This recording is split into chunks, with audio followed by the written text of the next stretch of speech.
What I have in my hands is a very refined and well-finished watch. For the price, it's called the Henry Archer Nordser Malachite. It features a gemstone dial and it's a Danish micro brand which I've been very keen to check out. And now it looks like a very well-built watch, and in conjunction with that gemstone dial, it's been quite an interesting experience throughout the week. It's been very comfortable.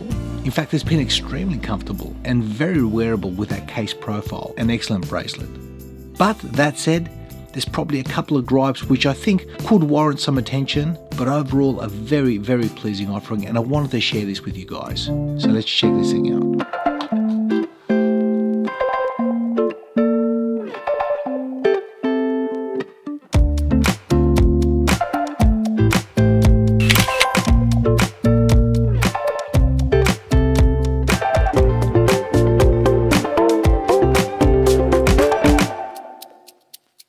Now, first off the bat, the watch in hand seems to be built very well and not only offers very good legibility and lume, but also superb comfort from its ergonomics and design. It's a really nice experience on the wrist. And after about a week on the wrist, I have managed to find around 3, maybe 4 gripes which could warrant some attention, but it has been such an enjoyable experience because of the well-designed ergonomics. Now, you saw the pop-up. The Microbrand store has sponsored this video. I do not have to send this watch back, so we'll of course leave all the links in the description section for you guys to check them out. And before we dive into the wrist experience and what I've encountered throughout the week, let me share the specs with you guys. The watch has a case diameter of 40mm with a beautiful case height of 10.8. The lug-to-lug is 47.2 with a 20mm lug width. Now, the crown is a 7.3mm signed screw-down crown. The watch offers 200 meters of water resistance, and the total weight on the supplied bracelet, sized to my 18cm wrist, I measure at exactly 139 grams. And this is where this watch is shined mostly, on the wrist. The comfort has been superb. That beads of rice bracelet, as well as the combination of that case height of 10.8, has been a real pleasure. In fact, that bracelet tapers from 20mm down to 15.8 at that clasp, and that clasp has also been unobtrusive and very practical with its on-the-fly adjustment. I think we end up getting more pleasure out of a watch when the watch actually wears really well on the wrist, and that's what I've got here. On my wrist, this has been superb. This bracelet has been a proper enjoyable wrist experience. It's got fantastic articulation, proper size links. It does have pin and collar system, however, it's got a fully milled swivel and clasp, and I think the proportions are just right. The clasp does offer on-the-fly adjustability, so what I've experienced on the wrist, a very well balanced and seemingly a very well built watch. Now, if I turn my attention to that bezel, it's a 120 click unidirectional bezel. It has a ceramic insert that's lume filled. The action, let's have a listen. It's very smooth, easy to turn, albeit the knurling's not that grippy. It does have a little bit of back play, and it settles into place almost perfectly. Now, the cross hatching on this bezel matches up with that crown, but I just feel it could have been a little bit deeper. Now, if you notice the bezel, it is set back from the case. It's slightly smaller than the case, so you might encounter some difficulties in actually grabbing it. Just putting it out there. Turning the watch over, you can see a signed rotor on a proper no-date 9039 Miyota. And I think they've chosen the ideal movement for this watch, as it does offer the right balance of reliability, thinness, and 42 hours of power reserve is more than sufficient. So in this area, well done. Now, the crystal on this watch is a flat sapphire. It has copious amounts of AR coating, and in usage it's been superb.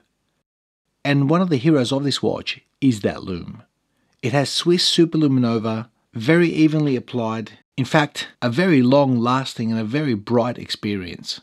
That inverted triangle is bright. The 12, 3, 6 and 9 markers are also very bright alongside that handset, so absolutely no gripes whatsoever in that department. And lastly, before I get onto my gripes, the price.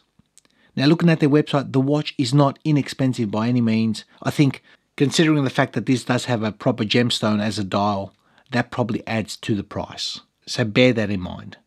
And on that note, what are my gripes of this watch?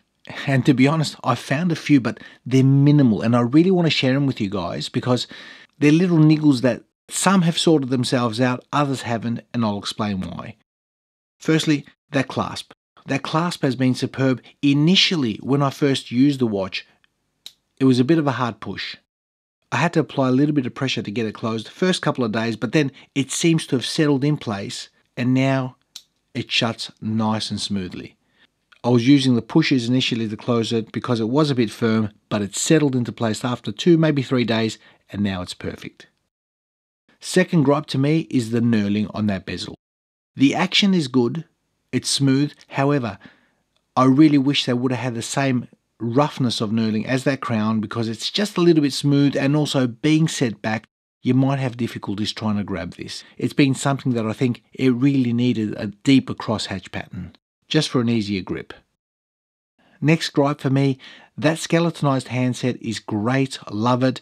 Under loom though, I would have preferred, you see the loom, it extends halfway down that handset. Personally, I would have preferred it to go a little bit closer to the pinion just to be able to get a gauge of the handset extending from the center of this watch. And I only say that because those 12, 3, 6 and 9 markers are so nicely pronounced that sometimes I lose them and the handset under loom because they seem to be this very similar shape at night. But that's a personal gripe for me. That said, the loom is phenomenal. I'm pretty much nitpicking in that area. Another gripe for me, it's a fingerprint magnet. That bezel is polished, and as you can see, you get fingerprints all over it, so you're continually cleaning it. 6 of one, half a dozen of the other. There's really nothing you can do. And probably my last gripe is the price. And the fact that these are individually numbered units of 500 pieces only, I've placed that in the gripe section of this video. But all that said, this watch has been a really well built, very comfortable watch on the wrist. It's got copious amounts of loom. And one thing I didn't mention, that crown, the latch down experience on that crown has been superb. As you can see, it's popped out. It latches on first time. It's so buttery smooth, real good experience. So I'm impressed with what they've done on this watch. So if you're keen on something like this, guys, I'm going to leave all the links in the description section for you guys to check them out. Remember, it's only limited to 500 pieces on this particular gemstone dial. But overall, a pleasurable experience from the Danes on the wrist. Excellent ergonomics, wonderful bracelet, albeit it does have pin and collar system, which some people do not prefer. I've not had an issue myself personally. The Nordstrom Malachite, it's green, it's bold, but it's very, very comfortable. Thanks for watching, be well, and we'll see you all in the next one.